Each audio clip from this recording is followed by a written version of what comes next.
इसके बाद भी 30% पॉपुलेशन टोबैको कंज्यूम करते हैं। एडवर्टीजमेंट बैन होने के बावजूद भी वो लोगों तक टोबैको पहुंचाने में कामयाब हो गई और 1.3 मिलियन लोग ऐसे थे जिनकी हर साल जाने जा रही थी। ये सिगरेट पी नहीं रहे थे, बस पीने वालों के साथ। इसके बाद एक और मसाला इंट्रोड्यूस किया गया जिसे गुटखा कहा जाने लगा, लेकिन इसको और ज्यादा प्रमोट करने के लिए इन कंपनीज ने बड़े बड़े सेलिब्रिटीज को पकड़ लिया और वो सेलिब्रिटीज इन एड्स के लिए तैयार भी हो गए।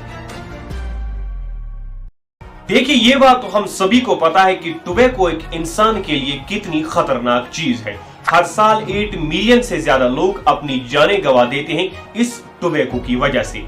टोबैको के नुकसान हर किसी को मालूम है, लेकिन इसके बाद भी 30% पॉपुलेशन टोबैको कंज्यूम करते हैं। इंडिया के अंदर स्मोकलेस टोबैको बैन है, लेकिन इसके बावजूद भी 28.6% एडल्ट जो है वो इसका यूज करते हैं और 1 मिलियन से ज्यादा लोगों ने तो अपनी जानें गंवा दी है इस स्मोकलेस टोबैको की वजह से।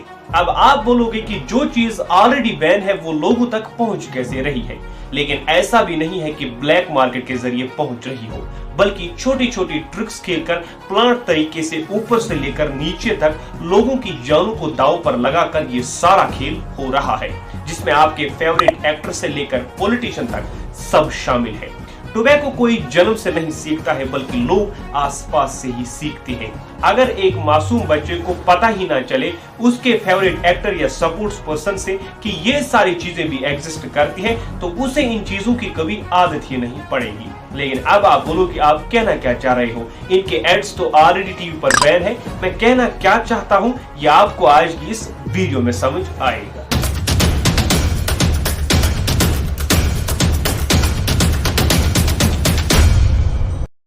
पहले क्या होता था, जो भी बड़े बड़े सेलिब्रिटीज हुआ करते थे वो खुलेआम टीवी पर अल्कोहल, टोबैको वगैरह के एड्स करते थे। लेकिन ईयर 1986 और 1990 में WHO ने एक रेजोल्यूशन पास किया जिसमें यह कहा गया कि सारी कंट्रीज को टोबैको के अगेंस्ट एक्शन लेना होगा।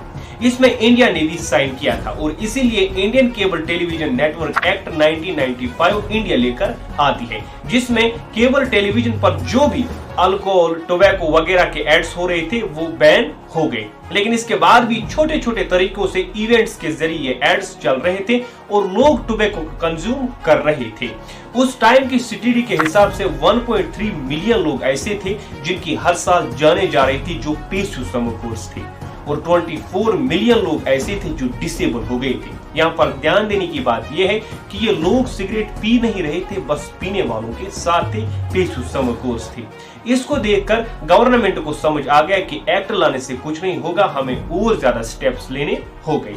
इसीलिए 2003 में सरकार tobacco and other products act लेकर आती है, कोप्टा नाम से, जिसमें रूल्स में मेजर चेंज आ गई। जैसे पब्लिक प्लेस में स्मोकिंग करना इलीगल ठहराया गया और जो भी एजुकेशन इंस्टीट्यूट्स हैं वो उसके 100 यार्ड के एरिया के अंदर आप टोबैको नहीं बेच सकते और 18 साल से कम की उम्र को इसका यूज नहीं करने दिया गया। यानी इस एक्ट के आने के बाद जो छोटे छोटे तरीकों से एड्स चल रहे थे वो पूरी तरह से बैन हो गए। अब कंपनीज के पास दो ही रास्ते बचे थे। पहला, जिसमें वो पैकेजिंग कर रही है टोबैको की पैकेजिंग, उस पर वो एडवर्टीजमेंट कर सकते थे। दूसरा, जहां पर वो टोबैको बेच रहे हैं कस्टमर के सामने वो एडवर्टीजमेंट कर सकते थे।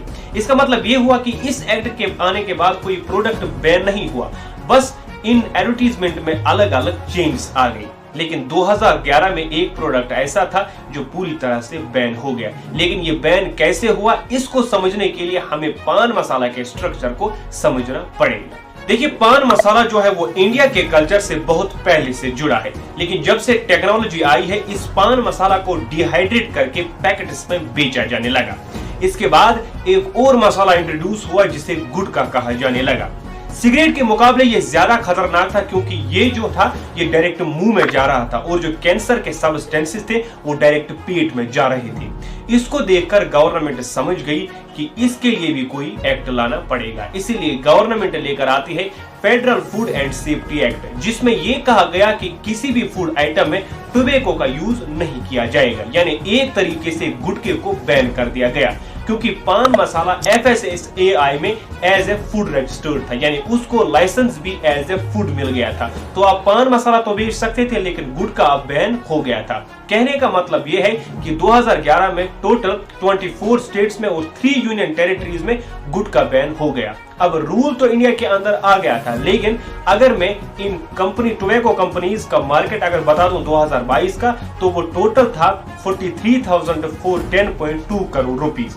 और इतने पैसों वालों के लिए रूल्स नहीं होते हैं। इन्होंने क्या किया, इन्होंने छोटी छोटी ट्रिक्स खेली, इन्होंने गवर्नमेंट ऑफिशियल्स में घुसना चालू किया, क्योंकि ये जानते थे जब तक बिना गवर्नमेंट ऑफिशियल्स को साथ में लिए ये इसका सोल्यूशन नहीं निकाल सकते थे। और इन्होंने करोड़ों रुपए की फंडिंग की पॉलिटिकल पार्टीज को।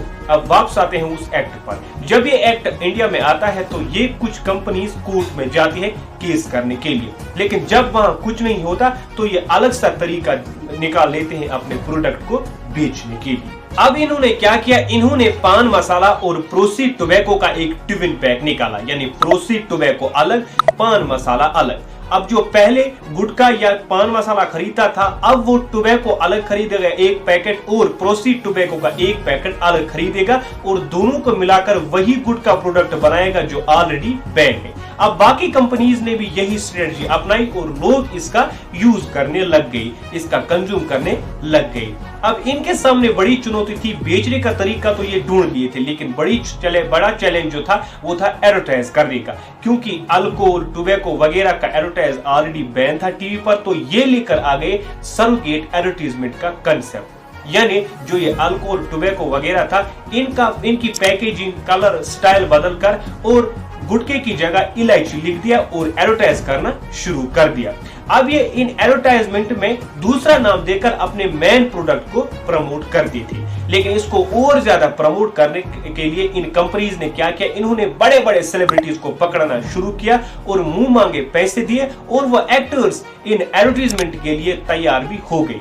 इससे हुआ ये कि जो इसके बारे में जानता तक नहीं था वो भी इसका यूज करने लग गया और इस तरह से इंडिया की हर जगह तक टोबैको पहुंच गया।